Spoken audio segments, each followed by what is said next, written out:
In November, we focused on how an ABAWD who is subject to the time limit and has lost eligibility after exhausting their countable months can regain eligibility for CalFresh through a few different ways, including satisfying the ABAWD work requirement for 30 consecutive days, qualifying for an exemption, moving to a waived area, or reaching the end of the current 36-month period.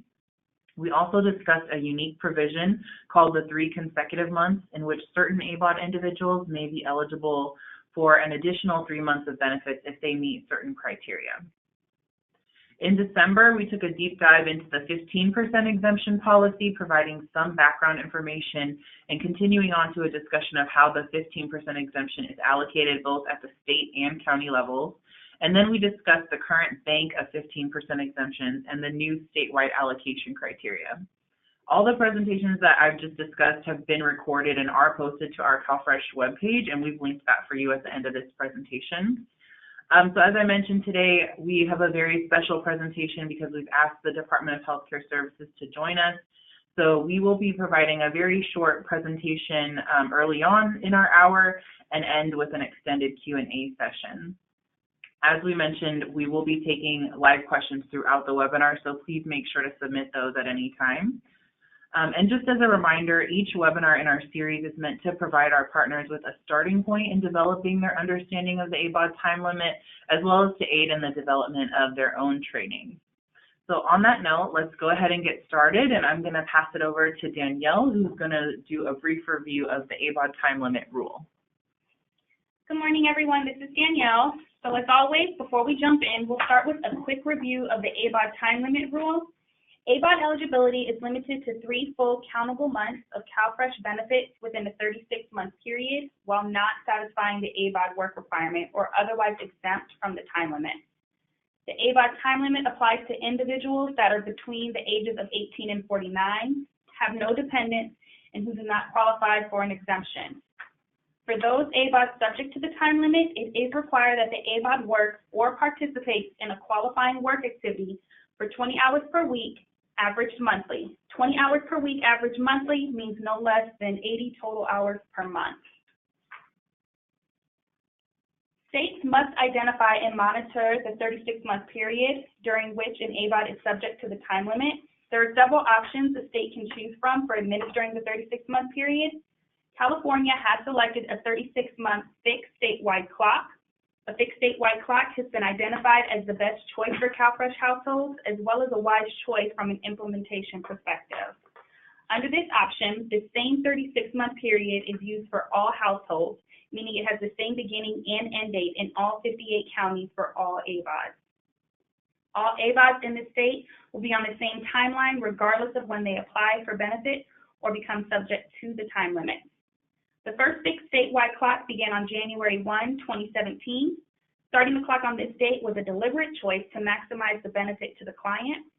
When the ABAWD waiver expires on September 1st, 2018, ABAWDs will already be 20 months into their 36-month period. The 36-month period will reset December 31st, 2019, with a new fixed statewide clock beginning on January 1, 2020. So this is an example of the 36-month calendar. As you see, the calendar began in January 2017 and runs throughout to December 2019. A new 36-month calendar will begin in January 2020. So we just finished a quick review of the fixed statewide clock, which will be used for all ABAWDs in California. If you've been with us throughout this webinar series, you're already aware that the 36-month calendar is filled with several different tracking codes, which we will soon review.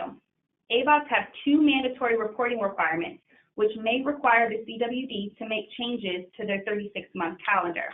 Let us now review those reporting requirements. Under simplified reporting, recipients are mandated to report specified changes to the CWD within 10 calendar days of the date of change. The CWD shall document any required reports made by the household, including the date of the report in the case file. ABAWD households have 2 required mid-period reports: gross monthly income received over the income reporting threshold and a reduction in ABAWD work hours below 20 hours per week for a total of 80 hours per month. This report must be made within 10 days of the date the drop in work hours became known to the household. The second mandatory mid-period report requirement only applies to ABAWD subject to the time limit living in counties or areas that do not have a waiver of the ABAWD time limit. CWDs will be required to take action on all mandatory reports. All non-waived counties must act on reported reductions in ABAWD work hours mid-period. Upon receipt of a mandatory mid-period report, the CWD must first determine if the individual is subject to the time limit, qualifies for an exemption from the time limit, satisfied the work requirement, met good cause criteria, or received a 15% exemption. If none of the previously listed options are true, the CWD must determine whether the reduction in work hours will result in application of a countable month, discontinuance due to exhaustion of the 3 countable months, or use of the 3 consecutive months, for example, those who have regained eligibility. If a discontinuance is appropriate, the CWD shall take action to reduce or discontinue benefits at the end of the month in which timely and adequate 10-day notice can be provided.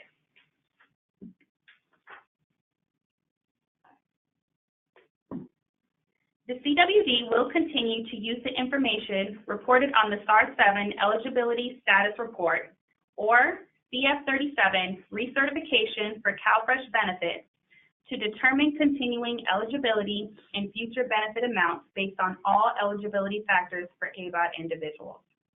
The SAR 7 form will be revised to include questions specific to ABAWD eligibility.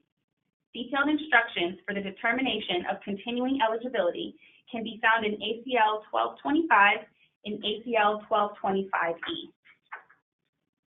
I will now pass it over to Shane, who is going to begin our conversation on tracking ABAWD participation. Good morning, everyone. So CWDs must track an ABAWD eligibility and participation for each month and the 36-month period. The statewide mechanism for tracking and storing ABAWD data is maintained in MEDS and is populated by the SAWS. Tracking and storing ABAWD data in MEDS allows statewide access no matter the consortium used. SAWS also stores the data within the consortia.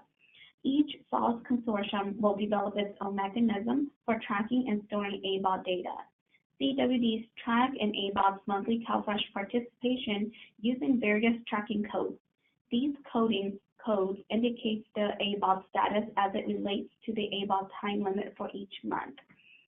Tracking codes are input by the county eligibility worker into SAWS. This data is then sent by SAWS to MEDS. As mentioned earlier, ABAWD's participation is tracked within the 36-month calendar. Using various tracking codes, an ABAWD's tracking code must be entered in each cell within the 36-month calendar. The codes are as follows. First code, E, exempt. This tracking code is used when an individual meets exemption criteria. Please refer to Part 2 of this webinar series for a more detailed explanation of when to apply this tracking code. Next, W. Satisfy the ABAWD work requirement. Tracking code W is used when an individual is working, for example, paid employment, or participating in a qualifying work activity for 20 hours per week, 80 hours total per month. It may also be combined. It may also be used for combined activity such as paid employment and community service, and it can also be used when the work requirement is satisfied through participation in the work fair for the required number of hours. More information on when to use tracking code W can be found in Part 3 of this webinar series. Followed by code N, did not satisfy the work requirement, receives 1 countable month. This code is used when an individual is not working or participating in a qualifying work activity for 20 hours per week for a total of 80 hours per month, or when an individual has not participated in the work fair for the required number of hours. Just a reminder, there can only be 3 N codes within a 36-month period. More example on how and when to use tracking code N is provided in part 4 of this webinar training series. Now, code P, receive partial month of benefits. Tracking code P is used when an individual received a prorated benefit allotment. Remember that prorated months are not countable. Next, code C, receives 1 consecutive month. There can only be 3 C codes in the 36-month calendar, and they must appear consecutively. They must appear after the 3 countable months end, and an individual must have satisfied criteria for regaining eligibility and subsequently stop satisfying the work requirement. To learn more on losing and regaining eligibility and when to apply the 3 consecutive months, please refer to Part 5 of this webinar training series. Following Code F, 15% exemption. Tracking Code F is used when an ABAWD has received 1 individual 50% exemption. 50% exemption are discussed in more detail in Part 6 of this webinar series. Then Code G, good cause. Code G indicates the ABAWD was subject to the time limit but had good cause for not satisfying the ABAWD work requirement during the month. Now Code Z, reside in Wade County or area. This tracking code indicates that an individual is living in the Wade County or area for any portions of the month.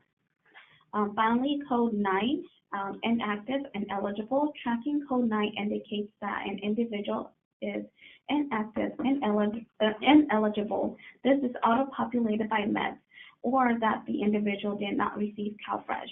Now our last code, A paid pending, appeal negative action. This tracking code is used when a client appeals a negative action and receives a paid pending. As a reminder, non-WAVE counties will use all of the tracking code to track ABAWD status and participation, while the WAVE counties will only use 2 of the tracking code, Z and 9. For more information on the responsibilities of WAVE counties, please refer to the webinar that was held last week titled ABAWD Time Limit Responsibilities for WAVE Counties. We are viewing the 36-month calendars again so that you can see how each cell is filled with a tracking code. This specific calendar would belong to an ABAWD residing in any of the first 3 implementing counties. Several tracking codes are being used, and an ABAWD residing in a WAVE county will only display tracking code Z or 9 in their 36-month calendar. And now, Amber. Great. Thank you, Shane. So that concludes our portion of the presentation this morning. So as I mentioned earlier, we wanted to give a substantial amount of time for Q&A. So I do see that a few questions have come in, and I have a couple as well that were submitted prior to this webinar. So we'll go ahead and start with those to give folks a couple of minutes to come up with some questions that you have specifically regarding the ABAWD time limit and meds. So Linda, are you able to hear me okay? Yes, I can hear you. Perfect. Thank you so much for joining us this morning. So the first question that I have on our list is, what will the meds conversion process be for ABAWD implementation? Okay, so I had a little bit of time to do some research on these. So for some of these, we'll have answers now, and some of them I might have to get back to you. So for the conversion process, are you talking about when the clock will roll over? I believe so. I'm not sure. The person that submitted this question didn't specify, but I believe that's probably what they meant. Yes. So in regards to the rollover, the meds is going to automate the new clock. So at the end of the first 36-month period, and this will be sometime not exactly on the last day of the month, because we want to allow the counties to be able to enter all of their statuses for the last month of the year. but at the beginning of the first month of the following year, the new clock will roll in. So what will happen to the old clock information is that we've got a request to send that information to the data warehouse. So that historical information will be available for reporting purposes. And then the new clock will be blank. And it will also blank out the ABAWD effective date. So basically, it is a clean slate to start over again. So that's how it will look. Great. And then piggybacking off of that question, another question just came in asking, what screen in MEDS will track the ABAWD clock? So it's the screen that currently tracks that information now.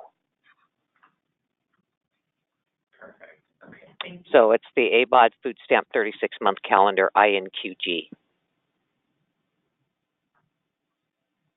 Great, thank you. Okay, the next question that we have is, where in MEDS is the 36-month tracking? I believe that is the same question. Is that correct? It appears to be. Yes, okay. So next, someone is asking, and this is actually probably a question for us in policy. They're wanting clarification on action on mandatory reports. So the question is, CWDs must take action on all mandatory reports received from households. Does this apply to WAVE counties as well, or do we only focus on reports regarding IRT? So the answer to that is counties that are waived do not have to take action on a report of a reduction in ABAWD work hours because they're not required to implement the time limit. So they would only be taking action on reports of income received over the IRT. So hopefully that provides some clarification.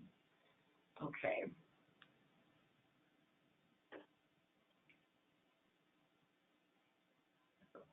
Apologize, Linda, I'm filtering through. There's lots of questions popping in.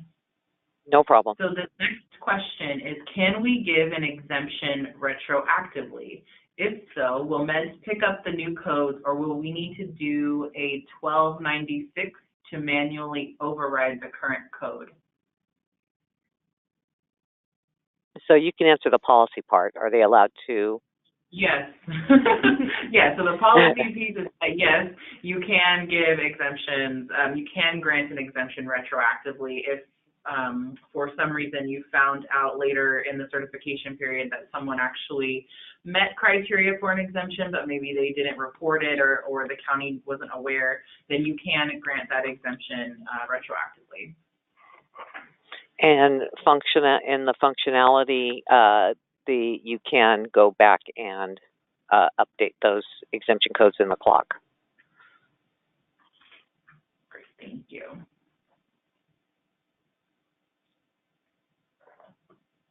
This next question is, will the prior 36-month clock still be reviewable after the new clock starts? So it will only be a viewable, it's actually not a clock, it'll just be data that was in the clock will be available in MIS DSS in a reporting format. So no, there won't be a MED screen with the previous data. Okay, thank you. The next question is, will MEDS operators be able to correct countable months in MEDS if mistakes are made, or will there be a separate process? All of the functionality that you currently have using your FX transactions, whether they're batch or online, will not change. So if you were able to make those before, you can make them now. Great, thank you. And if there's any problems with any of your attempts, of course, you can always open a remedy ticket, and we'll be able to help you with the MEDS functionality on that.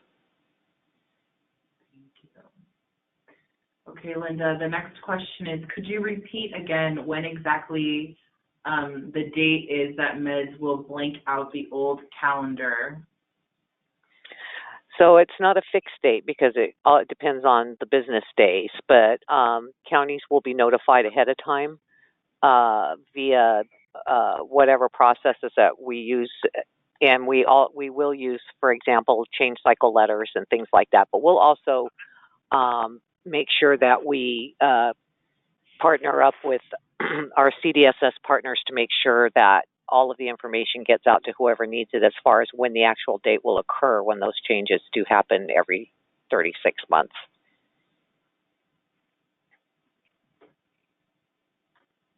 Okay.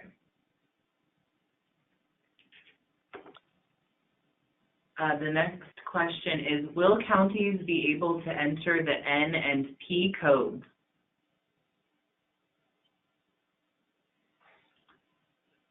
So if those codes are available to you now, if those codes were available to you, let me do this. Let me go to the screen.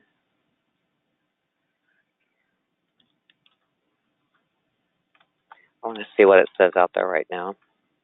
Sure, no problem.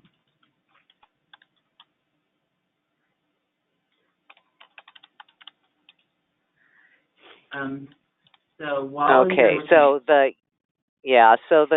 it was the N, and what was the other one? P. P. Yes, so those are available to be input. Great, thank you so much. And you'll see those on the, I'm sorry. No, it's okay, go ahead. I was going to say the available codes are posted on the INQG screen. Perfect, thank you. This next question is the new meds clock currently ready? Yes. But it is ready to go. Thank you.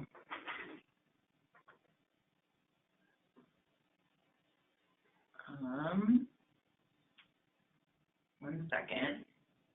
Still filtering through. There's lots of questions popping in, so they move other questions out. So I'm just trying to go back and review to make sure we catch them. This one is probably more of a policy question, and it says, is there a limit to the amount of times that the ABAWD clock can be retroactively altered? And the answer is no, there's no limit. If there are ever errors in codes that are sent to in the 36-month calendar, those can always, you can always go back and retroactively change them. I think the only caveat to that would be if there's once the new 36-month period starts, then you couldn't go back and change codes, but in the current 36-month period, there's no limit on the amount of times that you can retroactively fix a 36-month clock.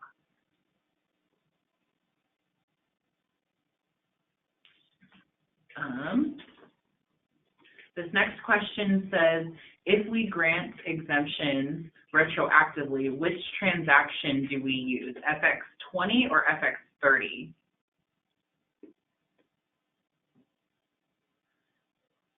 So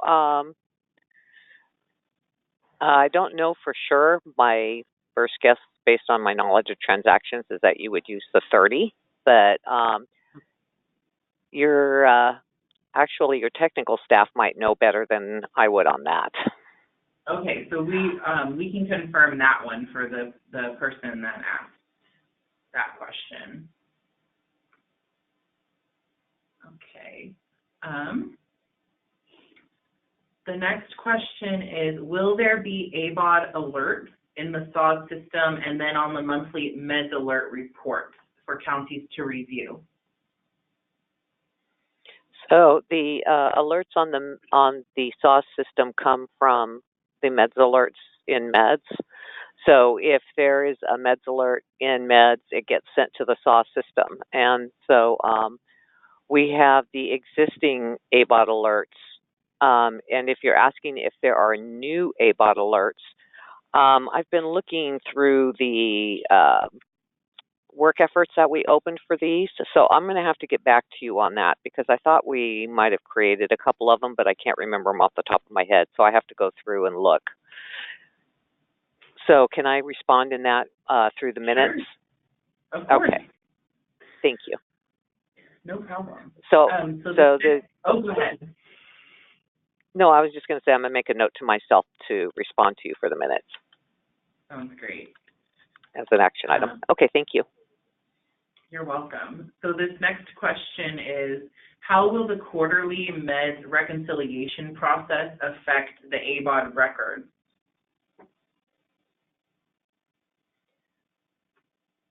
So the ABAWD, the only reconciliation process is that it's set up on the recon report. So we report the ABAWD date and the ABAWD indicator.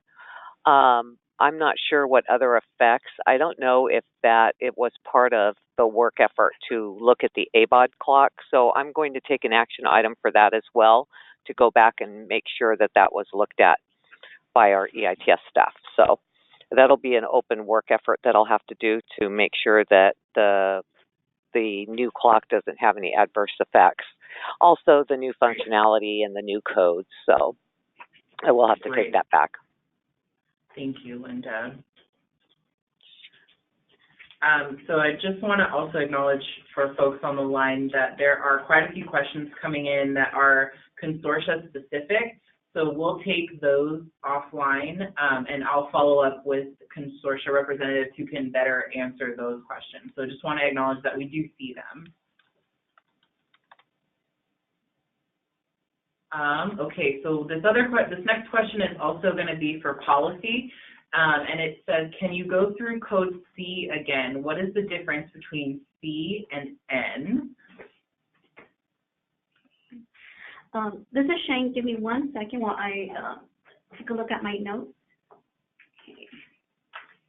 Okay.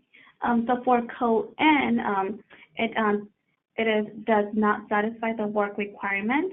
Receive one countable month. This code is used when an individual is not working or participating in a qualifying work activity for 20 hours per week for a total of 80 hours per month, or when an individual has not participated in workfare for the required numbers of hours. Just a reminder, there can only be 3 N codes within the 36-month period. And for more example, with tracking code N, you can go to our part 4 of this webinar training series. And then for code C, receive one consecutive month. There can only be 3 C codes in the 36-month calendar, and they must appear consecutively. They must appear after the 3 countable months, which is code N. And an individual must have satisfied criteria for regaining eligibility and subsequently stop satisfying the work requirement. To learn more on losing and regaining eligibility, you can refer to part 5 of this webinar series. Yeah, so hopefully that clarifies, but just to summarize a little bit, code N is used when an individual has used a countable month of benefits that counts towards that 3-month time limit, and code C indicates that an individual has satisfied the criteria for regaining eligibility, but then for whatever reason they stopped meeting the work requirement for a second time, and so they qualified to receive that additional 3 consecutive months benefit. So that's why those two codes are different, but both there should be no more than 3 in each clock, each 36-month calendar period. So this next question is for Linda. This says, will the Z tracking code auto-populate in MEDS for waived areas? So right now the Z is not set up to auto-populate. Okay, thank you.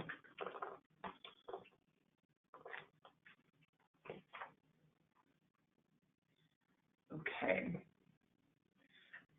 And then this next question is, will counties get a report of alerts on the ABAWD records in MEDS that don't have their counterpart SAWs updated for the counties to fix? Can you repeat that, please? Sure, and I'm going to summarize. I'm thinking what this person is asking is, will counties get a report of alerts on their ABAWD record in meds. They'll get ABAWD alerts. Okay. I don't know what is meant by reporting of the report for ABAWD alerts. Okay. Maybe just some clarification. You can send it over to me. Okay, thank you. And then just give me 1 second. I'm still filtering through. Lots of questions have come in.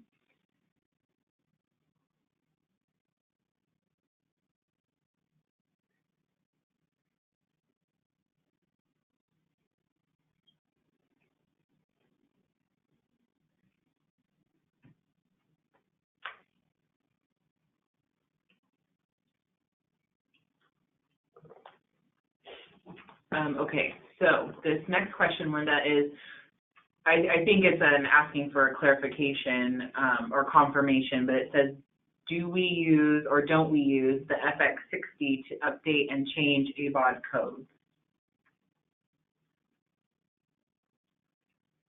So there was no change to how ABAWD codes are updated. So if you were able to use it before, you should be able to use it now. Okay.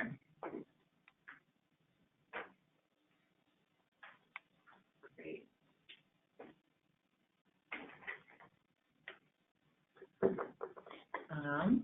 Okay, so there's another question that looks like more of a policy question, and it says, after 3 N months or 3 countable months, will the 4th month be an F or a 15% exemption? And I think in this scenario, it really depends. That's definitely an option that the county has, that you can apply a 15% exemption if the individual were to receive a 4th month of benefits after they've used their 3 countable months. That's certainly something that the county can do. It could also end up being a 9 if the person is discontinued. Or there's also, as Shang mentioned, a G code if the person had good cause. So that question is a little bit tricky, but there are a couple of different options that can happen if someone were to receive a 4th month of benefits after they've used their 3 countable.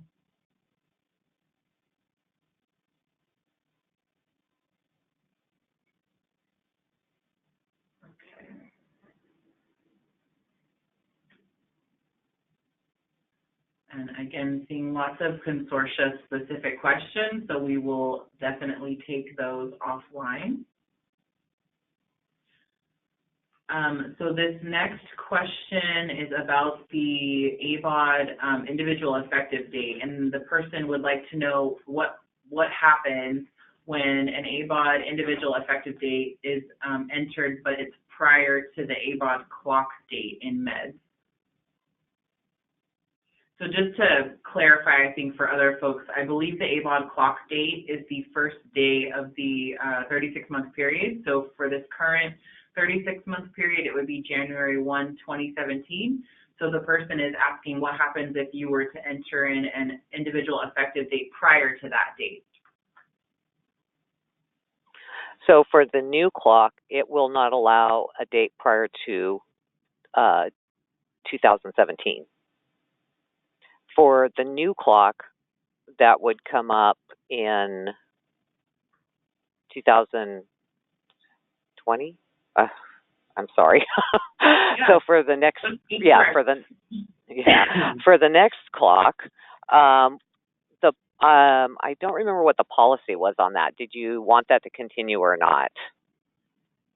Yeah, that's something I'll also say we're working on. There's a couple of kinks that we're working on with the individual effective date. So, but for now, I think that answer is perfect, that meds will not allow a date prior to 2017 to be entered into that individual effective date. So I believe it would reject. Yes, it will reject now. So as far as the new clock, I think that's something that we'll have to get back on. Yeah, definitely. And so this next question is, what are the meds alert numbers, and are there instructions on how to resolve them? And I think I can take a stab at this one, that we are actually working with Linda to create a list of meds alert numbers and the situations in which they would be generated. So that should, something along those lines should be coming soon. Does that sound about right to you, Linda? Yes. Yes, that's correct. Okay, so this next question is there a guide or information counties can access or that DHCS meds can send out regarding how meds transactions for ABAWDs were done in the past, as many staff have never done these before since it's been so long? So is there any kind of guidance out there on how these ABAWD transactions were done previously? So from a meds perspective, all I can tell you is that all of the transactions that transmit the ABAWD dates and indicators and codes, how to do the transactions themselves are in the meds manual on the Meds Home website. As far as guidance about when to send which transaction or how the consortia do that, that is something I cannot address. Okay, thank you.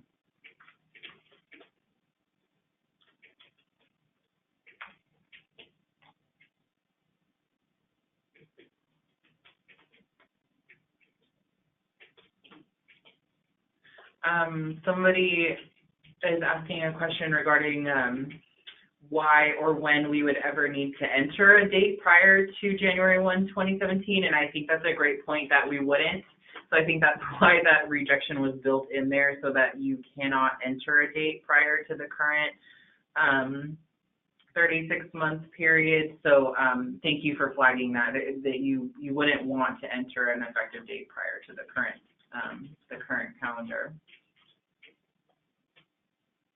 The next question is, will meds clean up all old calendars when it comes to year 2020? And I think we addressed that briefly, but can you maybe speak a little bit more about that, Linda? So the the calendar for this 3-year period, the first 3-year period, is the information is going to be stored in the data warehouse in MIS DSS. And that work effort has been opened and is being worked on, but we don't have the details yet of how that information will look once it gets in there. It'll probably be by month with the indicator that you can find, and you can request that information by year or whatever. So that's where the storage of that information will be. It will not be available on the med screens at all. Okay, thank you.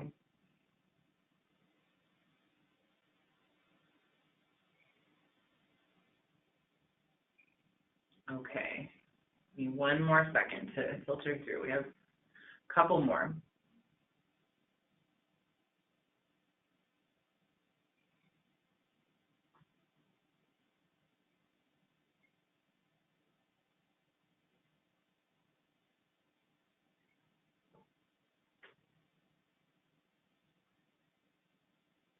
It looks like a couple of people have confirmed that the FX60 transaction is used to change or send ABAWD codes, so thank you for that confirmation.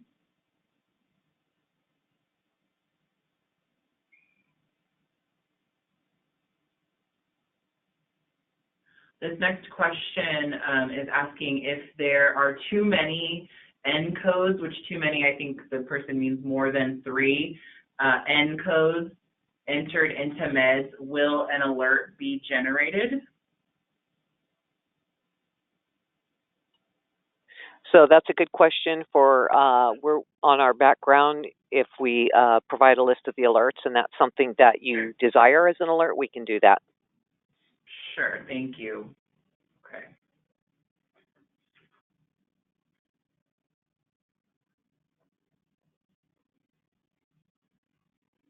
This next question is, will the entire 36-month period or the entire 36-month record be visible on one page in meds?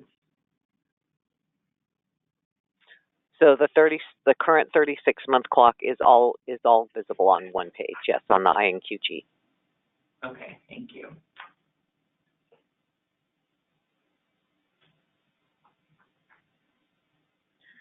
So it's looking to me like we have gotten to most questions. I'll give it a couple more. Oh, I see a couple more have come through. Let me review those really quickly.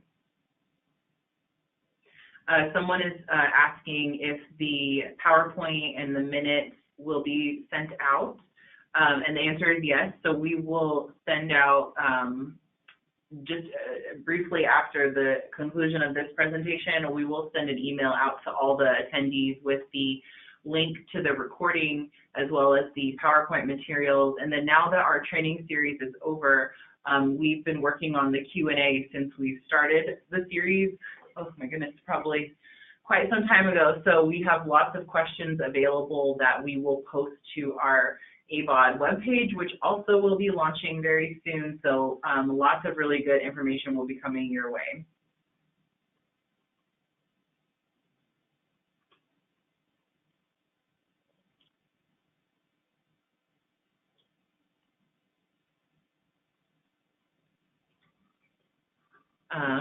And then, so this other question is specifically about the Q&A. Will it get sent to us? And that's something we can do. I think we can send an email out with the Q&A attached, but it will also be attached to the website. And the Q&A is something that we're looking to keep sort of as a living document. So as we move through implementation, not just from the webinar series, but as we have lessons learned and new information coming, that we would like to, our plan is to continually update that Q&A. So it will be available online for folks.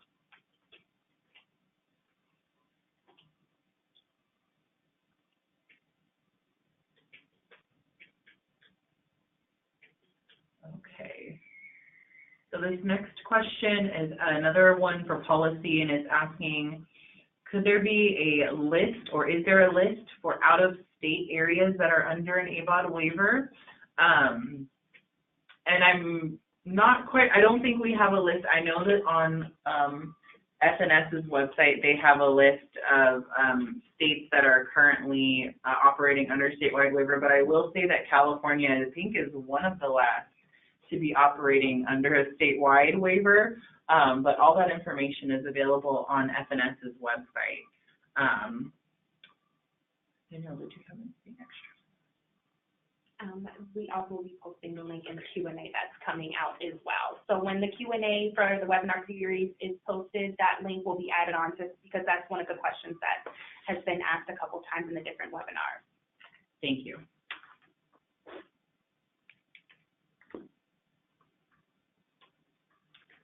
Okay.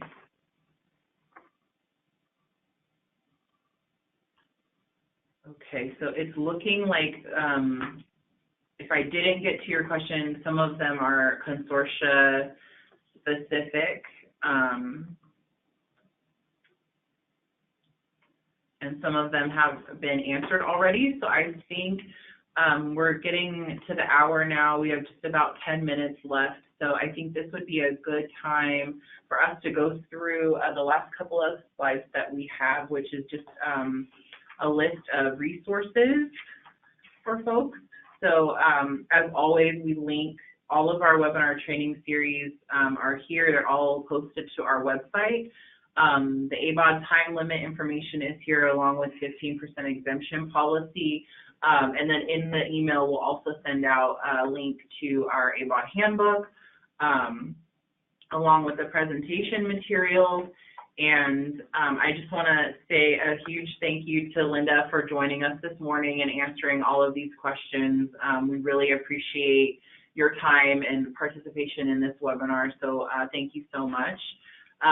If there are other questions, as always, feel free to please contact any of us on the ABAWD team by email or by phone, and we will get those questions answered for you. Or if you have feedback for us, we're always happy to hear that as well.